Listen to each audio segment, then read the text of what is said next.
Adilabad parliament నియోజకవర్గ పరిధిలోని 7 నియోజకవర్గాల కంటెస్టెడ్ అభ్యర్థులను మరియు గెలిచిన అభ్యర్థులను పార్టీలో జరుగుతున్న అభివృద్ధి పథకాలను ఎలా తీసుకెళ్తున్నారు, పార్టీ నిర్మాణం ఎలా చేయాలి, మనము రాబోయే రాజకీయ ఎత్తుగడను ఎలా ఎదుర్కోవాలి, మీ వ్యూహం ఏంటి అని గౌరవ సిడబ్ల్యూసి మెంబర్ తెలంగాణ రాష్ట్ర ఇన్ఛార్జ్ అయిన మీనాక్షి నటరాజన్ గారు ఇవాళ అందరినీ కలిసి వారి ఒపీనియన్స్ తీసుకొని పార్టీని ఎలా బలోపేతం చేస్తే బాగుంటుంది, రాబోయే ఎలక్షన్స్ను ఎలా ఎదుర్కొంటారు, మీ వ్యూహం ఏంటి, పథకాలు ఏ మేరకు లబ్ధిదారులకు చేరుతున్నాయి, ఇంకా బలంగా ముందుకెళ్ళడానికి ఎలాంటి సూచనలు చేస్తారని చెప్పి అడగడం జరిగింది. అందులో భాగంగా మా పథకాలు మీ అందరికీ తెలుసు. అవన్నీ ప్రజల్లోకి తీసుకెళ్ళి రాబోయే లోకల్ బాడీ ఎలక్షన్స్ను మేము ఎదుర్కొని మ్యాక్సిమం అన్ని స్థానాల్లో కాంగ్రెస్ పార్టీ విజయం సాధించే విధంగా మేము ప్రయత్నం చేస్తామని తెలియజేయడం జరిగింది. ఇప్పుడు విలేజ్ కమిటీలు, మండల కమిటీలు, డిసిసిలను కూడా కొత్తగా నియమించబోతున్నారు. వాటికి గ్రామాల్లో, మండలాల్లో మేము చేపట్టిన కార్యక్రమాలు కూడా వివరించడం జరిగింది.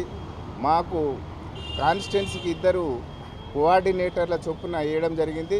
నాది ఆసిఫాబాద్ నియోజకవర్గం కనుక మాకు రియాజ్ గారు, అన్నమయ్య గౌడ్ గారు 2 అబ్జర్వర్స్గా వచ్చారు. మా కాన్స్టిట్యున్సీలోని 10 మండలాలను సందర్శించి మండలానికి 6 మండల అధ్యక్షుల చొప్పున లిస్టులను వారికి అందజేయడం జరిగింది. కాన్స్టిట్యున్సీ లెవెల్, మండల్ లెవెల్ సమావేశాలు కూడా పూర్తి చేసుకోవడం జరిగింది. దీని తర్వాత అధిష్టానానికి అవి సమర్పించి కార్యవర్గాన్ని ప్రకటిస్తారు.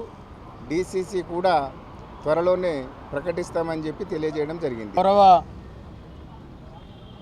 మా ప్రభుత్వ అడ్లు లక్ష్మణ్ గారికి, మా జుక్కల్ ఎమ్మెల్యే లక్ష్మణ్ గారికి, గౌరవ మానకొండూరు ఎమ్మెల్యే డాక్టర్ కౌమల్లి సత్యనారాయణ గారికి, గౌరవ ఎలక్ట్రికల్ మీడియా, ప్రింట్ మీడియా, మీ అందరికి కూడా తెలంగాణ మాదిగ జాతి పక్షాన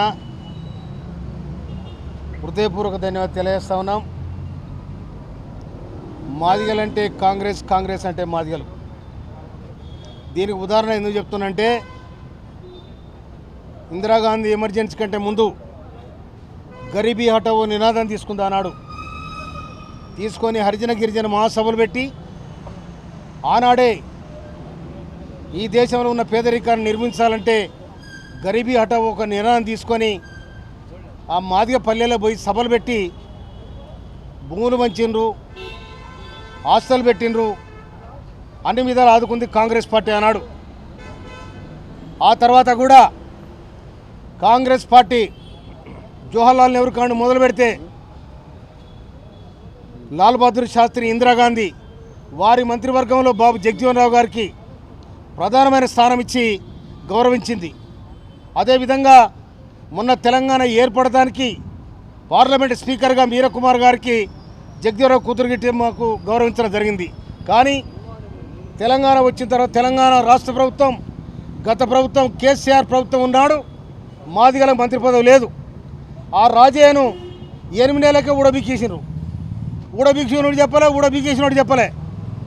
కానీ తెలంగాణ రాష్ట్రంలో కాంగ్రెస్ ప్రభుత్వం అధికారంలోకి వచ్చిన తర్వాత అవతల కేసీఆర్ ప్రభుత్వంలో మాదిగలకు అన్యాయం జరిగిందని మాదిగలు ఒక్కసారే కాంగ్రెస్ వైపు మళ్ళీ కాంగ్రెస్ గెలవాలి, ఇంద్రమ రాజ్యం రావాలి అని ఒక సంకల్పంతో రేవంత్ రెడ్డి గారు పిసిసి అధ్యక్షుడిగా వారి నాయకత్వంలో మాదిగలంతా మనసడై కాంగ్రెస్ పార్టీకి ధీటుగా నిలబడే సందర్భాన్ని మీకు మనవి చేస్తున్నాను. నేను అదేవిధంగా మంత్రివర్గం ఏర్పడిన తర్వాత మా మాదిగలకు కూడా మంత్రి పదవి కావాలని చెప్పి మేము ముఖ్యమంత్రి గారి గౌరవనీయులు రాష్ట్ర ముఖ్యమంత్రి రేవంత్ రెడ్డి గారు కూడా అప్పీల్ చేయడం జరిగింది.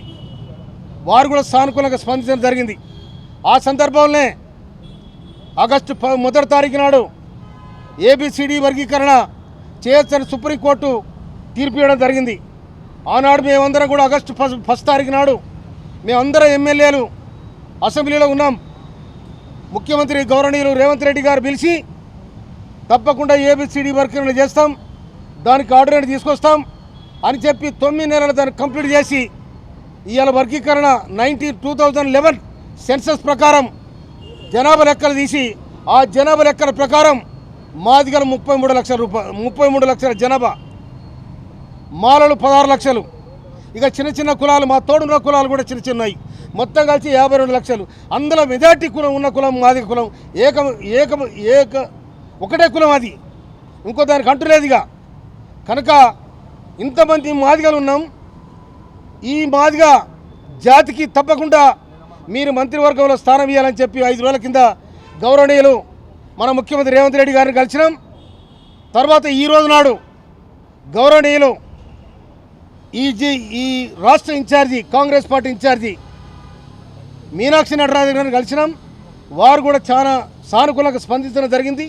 మాకంటే ముందుగానే ఇక్కడ మాదిగ వ్యవస్థ ఏ విధంగా ఉంది, మాదిగ ఆర్థిక రాజకీయ సామాజిక పరిస్థితులు ఏ విధంగా ఉన్నాయనేది రాహుల్ గాంధీ కూడా స్పష్టంగా అవగాహన ఉందని చెప్పి వారు మాకు చెప్పడం జరిగింది. దాన్ని తప్పకుండా మేము పరిశీలిస్తామని కూడా వారు చెప్పడం జరిగింది. వారికి మీ సందర్భం ధన్యవాదాలు తెలియజేస్తాను. Thank you. మా కోంపల్లి సత్యనారాయణ గారు వారు మాట్లాడుతారు.